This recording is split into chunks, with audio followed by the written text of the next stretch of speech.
Поздрав! Денеска сакам да зборувам за Сатурн во првата астролошка куќа во вашата натална карта. Ако можеби вие го имате Сатурн во вашата прва астролошка куќа, значи на вашиот асцендент, тогаш ова видео ќе биде за вас. Ова видео ќе зборувам за енергијата на првата астролошка куќа, која е таа карактеристика. Секако ќе зборувам за Сатурн и енергијата на Сатурн во првата астролошка куќа.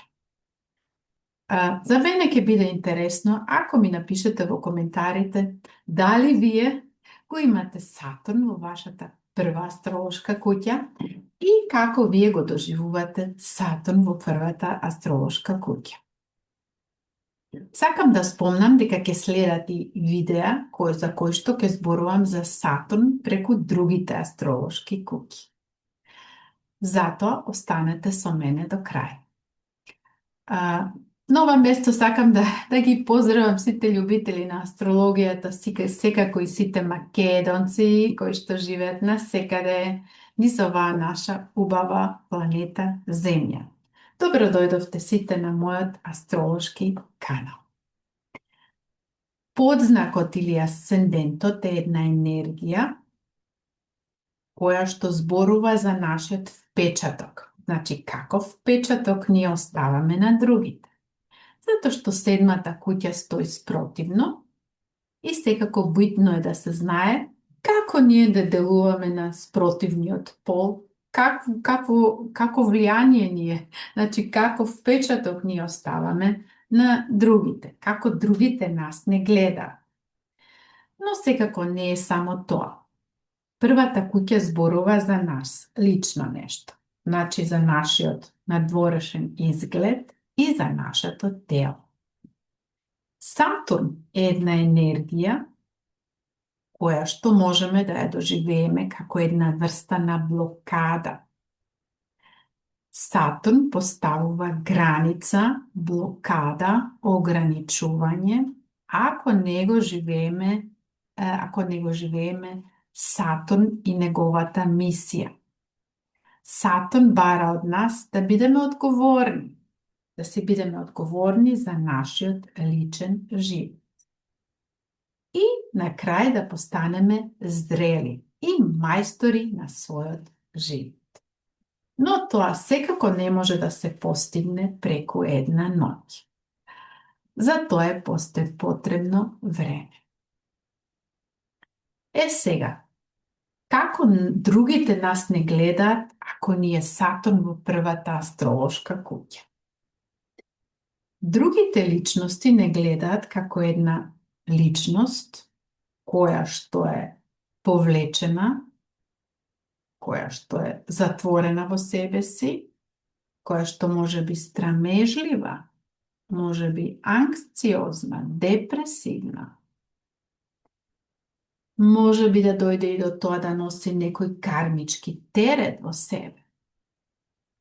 Затоа е битно да се знае какви аспекти прави Сатурн со вашите лични планети.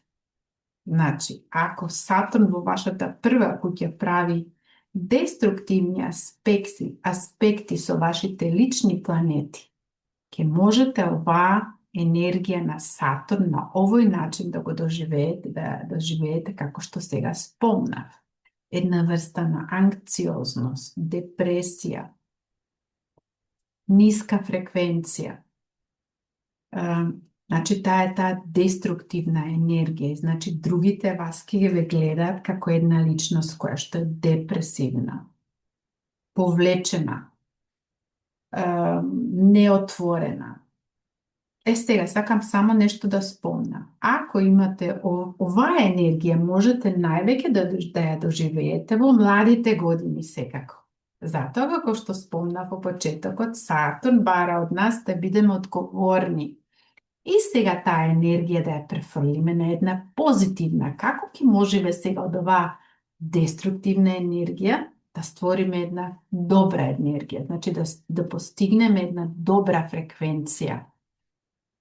Ако го пратиме патот на Сатурн. Сатурн бара од нас да бидеме одговорни за нашиот живот. Значи, таа енергија, таа деструктивна енергија, можеме да ја доживееме во нашите млади години. Каде што може би во школските години, може би некој од вас ја доживувал оваа енергија или како една врста на мобинг, затоа што другите ве гледаат како една личност која е повлечена, страмежлива, неотворена, и може би другите мислат дека оваа е личност која што не можеме да комуницираме и да се шалиме со нив. Затоа што вие делувате повлечено. И секако за другите тоа не е така прифатливо. Значи, вие можете да се осеќате и некогаш и доста осамени со Сатурн во првата астролошка куќа. Што бара Сатурн сега од нас? Ајде сега тоа да го префрлиме во една позитивна енергија.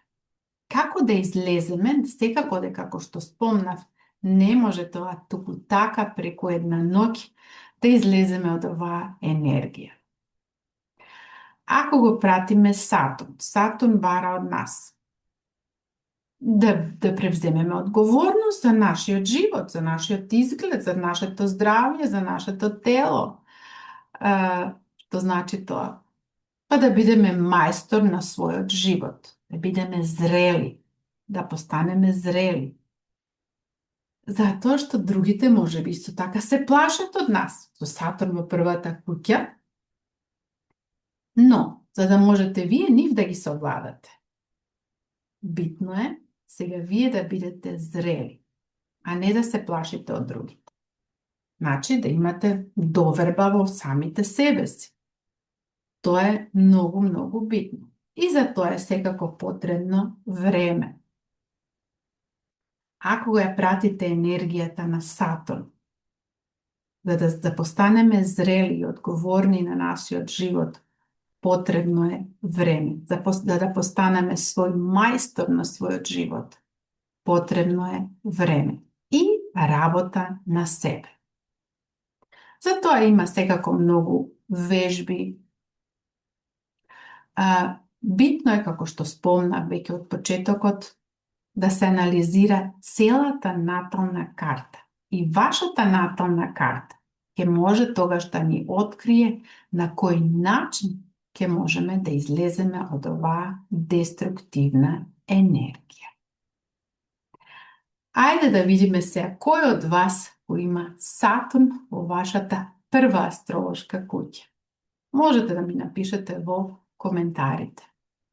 Кој е заинтересиран за една лична анализа на својата натална карта, тука сум со вас. Се гледаме, се слушаме наскоро, кога ќе зборувам за Сатурн во другите астролошки куќи. Секое добро и до скоро.